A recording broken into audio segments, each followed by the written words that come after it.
student flying solo, Dr. Kara Bopp, student from the psychology department. Yes. I'm Dalton. I'm going to be presenting on the effective intergenerational workshops on socio-emotional well-being of low-income older adults. Now, as of 2015, there were 47.8 million older adults in the American population. That accounts for about 15% of our population. That's expected to increase to 24% by 2060, and that translates to over 98 million older adults. Now, the national trend is pretty consistent with that of Spartanburg County as well. Back in 2006, the older adult population took up 13% of our population, and as of 2017, last year, it takes up 16% of the population. The increase in the population of older adults comes along with other social indications pertaining to increases in depression because of social isolation. So there have been programs developed in hopes of addressing these issues. Wofford College has tag teamed with the CIC and AARP Foundation to see if we can find a way to reduce social isolation and also improve the socio-emotional well-being of older adults with low income. Now, by doing so, actually, last year, the last academic school year, we also had this program implemented, and there were over 200 older adults, over 250 older adults that were impacted, and 200 workshops were held by over, I believe, 12 different student fellows. There were also 12 locations that these workshops were conducted at. As of now, this fall, we're working at 6 locations with 7 student fellows, and each of these workshops take about an hour each. In these locations, we have 2 community centers that provide the older adults a free meal. There are 3 housing authority locations and 1 continuing care facility that is primarily funded through Medicaid. Also, 5 of the 6 locations that we had our workshops at are about 2 to 3 miles from campus. Here's a brief look at what a workshop looks like. Often we'll just have one of our student fellows present an activity or some sort of idea where it's either a conversational activity, art-related, or even a writing activity. It's in the student fellow's hands to determine what activity to present to the older adults based on their abilities and interests. All right, now the purpose of this study was to determine if this program had a positive impact on the older adults or not. We wanted to see if we minimize social isolation, or we wanted to see if there were any positive cognitive benefits, and also whether if we improve socio-emotional well-being among these older adults. Now, addressing these issues are a little complicated because they're not clearly defined on what exactly they are. And it's especially complicated with low-income older adults because with them, a lot of them, they have low education, and we didn't want to compromise our relationship with them by implementing a survey. So moving on with that, let's see. Now, these are the methods we use to, the methods I use to assess the program. We had our fellows complete surveys to kind of indicate the participation rate from the older adults as well as the younger adults. These surveys also told us about what activity that they did that day. And we also use, well, I use observation of the workshops. I would go to each of the workshops at the beginning and the end, and I'll talk about that in a moment. Also interviews with the older adults to get a feel for who they were and get a little bit more of their story and ask about what they got out of the workshops.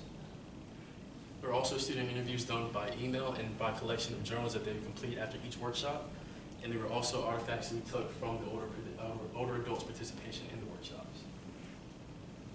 Now, I try to use a observational checklist with the observation of the older adults at each location. We were trying to see how the conversations were going, if they were forced or awkward conversations, and also looking to see if the body language was positive or if there was any tension among them.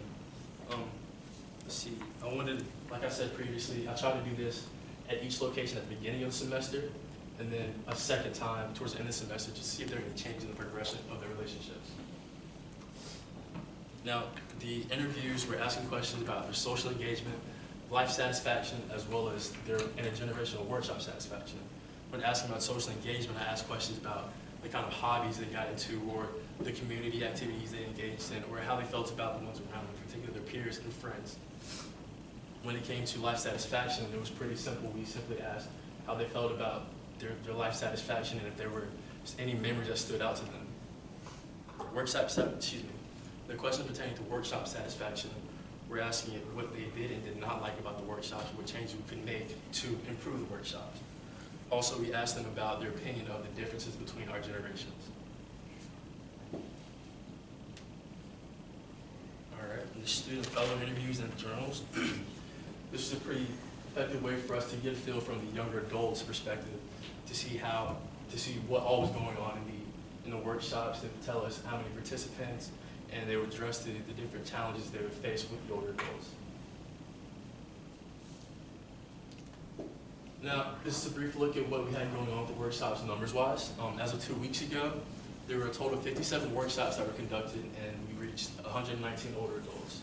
Now, 83% of those adults came to at least two, well, they came to more than one of the workshops, so it's a pretty good indicator of them enjoying it. And then we also had 23 young adults who were involved in this, and 100% of them, they also came to more than one of the workshops. Let's see what else we had going on. Over here, we can see that at average around 12 older adults per workshop and 2 younger adults per workshop. But there's a lot of variability there because we had one location where it averaged around 3 older adults on one location, and another that would range up to 35. But and lastly, we had an enjoyment rating scale that we used on a scale of 0 to 100, where the student fellows would kind of give us an idea of how they felt the workshop went for the older adults, if it was a good experience or not. Now, for my observation, there were a few issues there, but generally, at the beginning of the semester, it was a little awkward with some of the older adults and the younger adults in terms of interactions. I mean, wasn't a whole lot of smiling, and the body language was reserved, and the older adults, it took a little bit to get out of them to open up. But as that progressed, we could definitely see that the relationships between the older adults and the younger adults began to form into positive, strong relationships that even branched for some people outside of the workshops. So let's see. Now with the older adult interviews, it was pretty consistent for the older adults to respond by saying they really enjoyed various activities like going to play ping pong or going fishing, but mostly we saw that they always referred back to spending time with their peers at their respective locations. In terms of life satisfaction, all of them responded by saying they did enjoy their lives. They may note that there were negative things that happened in life that they wish they could have changed.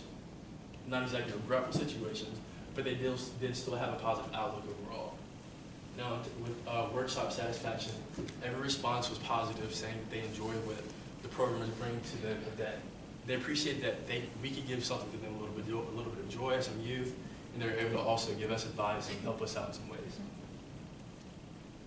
And the student fellow interviews and journals, they were consistent with the observational data in the sense that it was pretty shaky at the start in terms of the relationships, getting everybody to open up and be engaged with each other, and to transitioning to where there were positive relationships formed between them. I didn't mean to skip this, but there were also like stories mentioning how some of the younger adults struggled addressing some of the cognitive deficits and hearing ability problems that the older adults had. Now, this is an example of one of the artifacts that we had. And as you can see here, it says, practice what you preach from one of them. And there's another advice piece that's saying, there's plenty of good stuff up there. Yeah, this is one of the outlets that we used where we could allow the older adults to express their thoughts and their feelings without making them feel too challenged. Instead of giving them an essay form where they would be a little cognitively stressed to do so, they were able to still put out how they felt and the advice they want to give to us in a pretty interesting way. This is just another example of the progression of how the workshops really went. This is the beginning of the year, and I believe this was at JC Bull, and it just shows you how minimal detail, how just, it's reflective of how the older adults were throughout the semester. Not a whole lot of detail, not very personal, but as we got down here, you can see how much more personal and detailed they were, and how they wrote, and you can tell they're just a lot more engaged in the activity. In terms of the limitations of this study, like I mentioned earlier, the observational checklist, I struggled with that because for me, I was trying to remain engaged in the activities while simultaneously making check marks, trying to look at the frequency of certain behaviors, but I felt that was a little rude in some cases. So I decided to lay low on that. But another issue we kind of dealt with, particularly in the beginning, was the cooperation from the older adults. Some of the activities weren't really in their favor, I guess you would say. And finding ways to address that is something we're going to have to look into in the future. Now, another issue we might need to talk about is we weren't really sure if we reached the correct audience. We were looking to reduce social isolation, but the people we were working with may not have even been socially isolated. So that's another issue we need to look into, but the future directions of this study could be to increase observation and particularly find a way to inconspicuously quantify the behaviors that we observe among the older adults. And lastly, we could implement bi-weekly workshops, as in having workshops twice a week, because I know from one example, one of the centers, Northwest Community Center, they actually had the highest average enjoyment rating in 91. So with them having 2 workshops, possibly that could help their socio-emotional well-being. Now, we did conclude that there was a positive impact on the older adults, particularly because there were relationships formed between the younger and older adults. Like, you can see just how tight they became. Another one was that it provided an interesting activity for the older adults. It changed up the routine. It was able to challenge them cognitively in certain areas. Also, we couldn't really tell successfully aging was changing because we couldn't detect their early decline in social isolation from the start. But what was not mentioned earlier was that there was actually a really positive benefit for students in this project.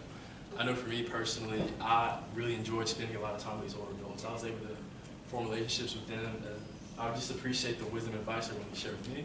And I hope you guys take the time to, in the spring, since we're continuing that, to tackle all of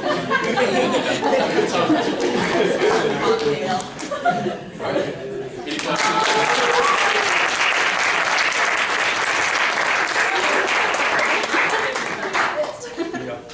Through your research, did you find that there were certain activities that the older adults preferred over other activities? Conversational activities is what they really enjoy the most. There were some situations where they had writing activities, not exactly strenuous writing activities, but definitely conversational ones where sometimes you kind of drift away from the topic, but you tell that you're still enjoying them. So, I saw another hand. I had the same question. Okay. Any other questions? How are you trained to read body language? See, yeah, that's another thing. Like, my interpretation has been faulty of how the older adults are really the emotions they were expressing. So that's something we're going to have to look into for future research. Was there any preference to the age group that these older adults would like to have social interactions with in the future or during research? That's a good question. I don't know if there's a particular age group they would like to, but I know they do enjoy engaging with younger adults, particularly college students, because I mean, what they've experienced is completely different from what we've experienced. And like I mentioned before, they're learning a lot from us while we're still learning from them. So, any evidence that the students serve as facilitators to encourage discussion among the older adults when they're among themselves, or they perhaps the students discovered aspects of one another they wouldn't have otherwise? I'm sorry, one more time? Any evidence that you students serve as facilitators to strengthen or further the relationships among the older adults when they were to themselves, when the students were not present? Oh, when the students were present, I'm sure there have been. Like I don't know if Tyrus is in here, but he's not? No, speak. I got a student fellow here. Would you like to use like an example? But I'm not sure about evidence directly because they, as you mentioned before, that they either, whether it's a community center or a living center, they're kind of already interacting with themselves. I know they talk about us after we leave. One of the ladies standing behind the guy in the blue, that's Ella Davidson. She's my contact, and she's kind of over the senior or the older adults at that workshop, and she tells us all the time about everything they say about us, and we have I think 4 or 5 students in this picture with them, that kind of thing. But I don't know if there's direct evidence, but that could be something that we look into in future research. For sure. We've seen it at Northwest. Yeah, okay. So I am a fellow at Northwest, which is the senior center that has over like 35 older adults, so we're kind of on the upper end of the spectrum. And in that sense, they all come every day to get a hot meal at lunch. so they're with each other every single day. However, you can kind of see where there are cliques within the group. I use that phrase very loosely, but there's a group of ladies who like talk to each other and they know each other and they know like everything about each other, but they don't talk to the other people that are there. Just kind of like they're there and they'll say hi, but like don't really talk. So through like my workshop, as well as Tyrus, who was what Dalton was mentioning, I've seen where they've kind of like started to switch seats and like kind of like talk to other people versus being in their own little like group. Especially when they know that we're coming there, they know like, oh, like they're gonna like do this workshop and like they're gonna like run this activity and I want to participate. So like I'm gonna go with like this group of people who want to like interact and like want to participate versus like other people who are gonna kind of like say to themselves more so. So I've definitely seen that, and I think it's kind of cool how like the room has kind of shifted from where I first walked in the room. And so it definitely has had an impact on who they're talking with and like who they're getting to know each other, because they've known each other from before I came there, but now they actually know each other. So. Thank you, Sierra and Vera, for all saying this. Any other questions? All right.